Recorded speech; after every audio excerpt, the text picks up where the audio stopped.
Super 7-Day Forecast.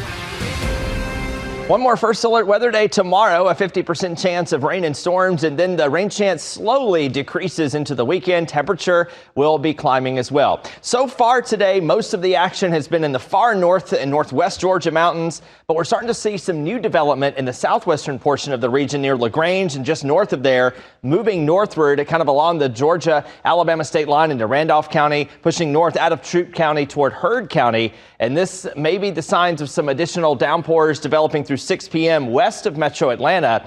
But between 6 and 9 p.m., some of that may skirt a little bit closer to the metro and certainly favor the North Georgia mountains. There is an increased flood threat in the mountains this evening and late tonight. Even after midnight, some showers could linger, but most will dry out after midnight, closer to daybreak on Wednesday.